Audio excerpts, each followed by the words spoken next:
others that can be examples for your team?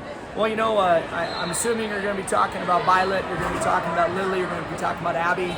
I think you got to put Kennedy Burke in there as well. Kennedy's done a nice job. I mean, she made a pretty big tactical mistake and stepped behind a girl. I was on her back, found her way off. But for me, those 4 girls,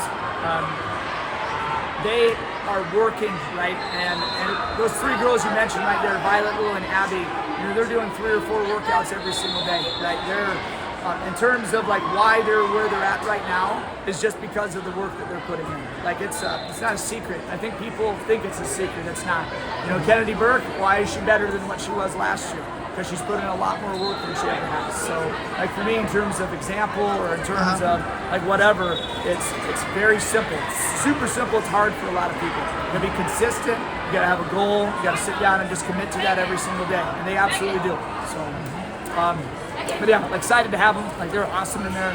Abby's a spark of energy. Violet Diaz, just as her, and I love that. And Lily Cooper, so is she. They're all of my girls are unique, but those 3 or 4 girls, they're their own personalities as well. So. How much are those other members of your team picking up on what they do in that consistency and putting in the work? Number one, I think the main thing, in here, and that's what I love about girls wrestling, is that there's not a trying to hold things in and keep things secret. I felt like for a long time, boys wrestling, they try to guard secrets, hey, we've figured out a way to wrestle really well, and then we're not going to tell anybody else about it, right? These, girls that have more experience, super willing to work with everybody, right?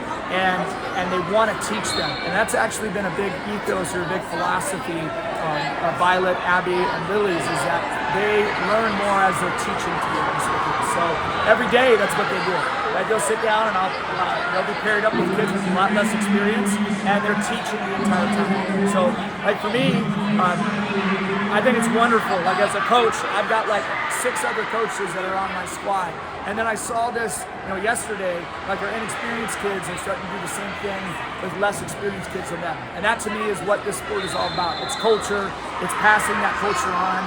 The kids recognizing that that's one of their responsibilities, is to not hold it and hide it. It's to pass it on to somebody else, or as many people as they can.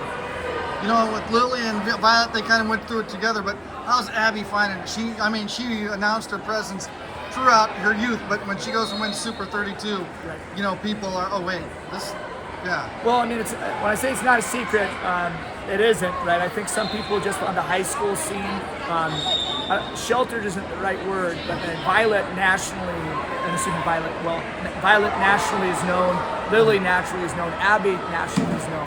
The state of Iowa, if you've been paying attention outside the borders, Abby is not a new name by any means. Yeah. Abby and Lily and Violet have been training for years together, so this isn't new for her.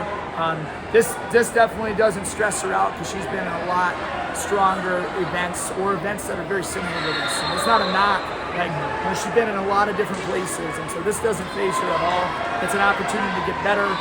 It's an opportunity to compete with her team as well. It's unique for her, but it's no stress, and that's a lot of fun for us. So.